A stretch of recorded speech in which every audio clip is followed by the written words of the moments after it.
Ahamamuktada Mayam Taram Oxeri, Loina channel Sinangasi Tagasagador video say, Masi Cheiraobagi Marilina Baduguma video money. I have Sigi video Sigimamang the video Matagasaki Maduri Cheiraobagi Matang the Hogi Sanakon Khara Tagat Kibani.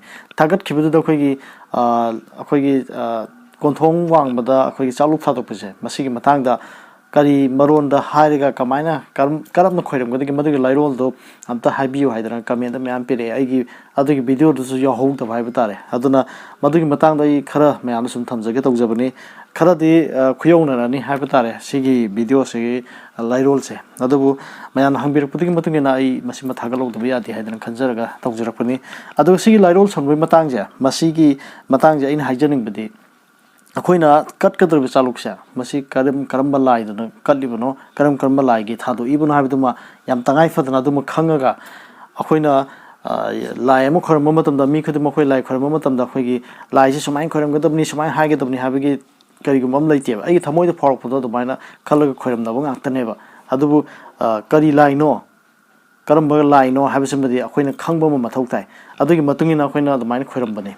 Aduga Heidi Bese, Cheiraobagi Matang City, Kitan, Kane Hogi Lai, Singja, Maming Mactoy or Quina, Canomo Habitare, the Tonga Matagimana, the Bakari Makara, Baduga Quega, Yamna Naction about the mine way to Habitare, Sahim the Mumutang Lapunina, Karamba line was a mam Kong of Baduga, Tuinato, Natavana, a quay Kamina Hide Quiram, do no account of Mayam Haitare. Aduna Madugi Lairol say, Hibiro. Haidana, the Maniam Hibire. Aduda Lairol saying some Tijabusu, Manadaba Mayam Tengne Habitare, Ahumari, Marimagadum Tengneva, Makanyameva. Adubaina see Locosari Massimana, we can have so late the Adubosi, Adum Mayamadum, Ayamadum Town of Adumba, Manisizu, Ahoy Alamana, I want to Bibirakani, Habitare, Masigi Matangje. Salu Aham Bigise, Habidi, Salu Oi Tangtangba, Masio Mamangi, Habidi, Hakum Cheiraobagi. Ni Haidana the Mine High, Masigi, Chalukina Hogi, Lama Batumaba, Haidana Hariba, Lido, Adugi Oiduni, Aduga, Chaluk Mayai Tangba, Mayai Tangbasina, Matang Sahi, no May Cheiraobagi never, Adugiduna. I Mamang video to Sumasi Panjab and Salo Homzi Matangi, Adu Hariba, Chaluk Mayai Tangja, Masigi Laishina, Kanagi no Habamatamda, Lamsenba, Tusen Bagini, Haidan Smina, Pongdome.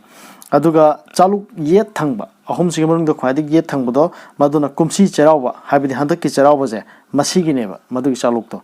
Aduna Masina mo, Kumsana, Kumlik Lai, Hariba Lai, Masigi never, and Salo Humse, Masima, when a Kangama Matotare, Lai Humse. Adugi Matunga, Sumina, Shombe Matang, the Hogi Lairol, Quermamatang, the Sumina, Ahana Birkodoi, Madu Tamzege. Hariba Salo Humsigi Matungina, Salo Oitangba, Haribsina, Lamaba Tumaba.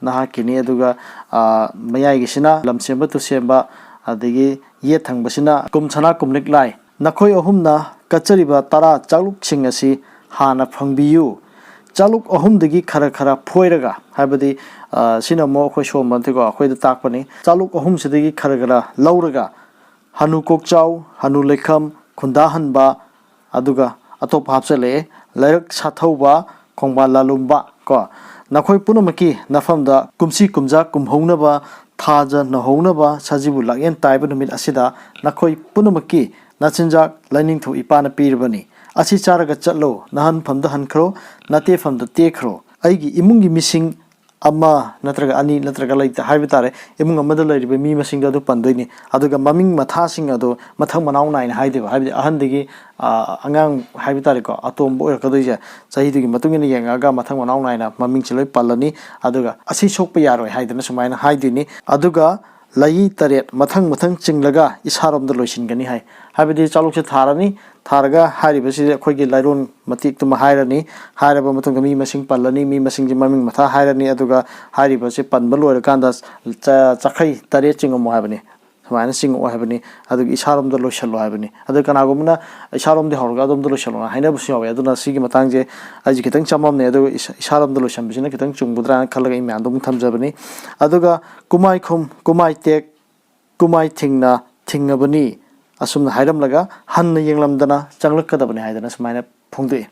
Quaimaru is a Gimota de Higi Chalo Homse Kanakana, Tabano, Adu Chalo Homse Karikarino, Mamangini, Adu Handakini, Adu Matangla, Katabugini can hide with Jamasi Kango Matunda, Aquina, the minus Fonzabado, Aquina, Ninja, Aquin, Habidi Imunda, Aso Yang Pibiran, Dugumbaladana, ꯏꯁꯥꯅ ꯈꯟꯖꯔꯒ ꯑꯗꯨꯝ ꯊꯃꯣꯏꯗꯒꯤ ꯐꯖꯅ ꯈꯣꯏꯔꯝꯈꯤꯕꯗꯣ ꯑꯗꯨ ꯑꯗꯨꯝ ꯌꯥꯒꯅꯤ ꯍꯥꯏꯗꯅ ꯑꯩꯒꯤ ꯃꯣꯠꯇꯗꯤ ꯁꯨꯃꯥꯏꯅ ꯊꯝꯖꯒꯦ ꯍꯥꯏꯗꯅ ꯍꯥꯏꯖꯔꯤ ꯑꯗꯣ ꯍꯥꯏꯔꯤꯕꯁꯦ ꯑꯩ ꯌꯥꯝ ꯈꯪ ꯍꯩꯗꯅ ꯍꯥꯏꯕꯃꯛꯇꯤ नचदे अदुगा अखोइना कनो तौरगा लाइ अमु खरम मतमदा अदुमा हाइगेदबने हाइबसि हेक्ता लेतबने अदुना अइना निंगनिंगबैना खोइरम निंगबा अमा अदुम यावरकनेबको अदु अदुम खोइरम बियो कइसु काइदे अदु ख्वाइ मरुइना कनादनो खोइन खोइरमिसे कनादनो खोइन हाइगेदौरिबसे ख्वाइ मरुइरिबसे मसिनि हाइदना अइ म्यामदा थमजगे ngasigi oinadi matang swaida video si losinjari haidana haijari loinana ai ngasigi video si yembiriba sinanaw singda haijari madudi Cheiraobana lakpada adom adomgi imungda adom adomgi ichilinaw natraga ima ipa laibiriba sing adu asoingam yaudaba nungai faba haibu tare adugum oibiu haidana aigi site tagi manipur mirror gi site tagi myam wis pijari haidana haijari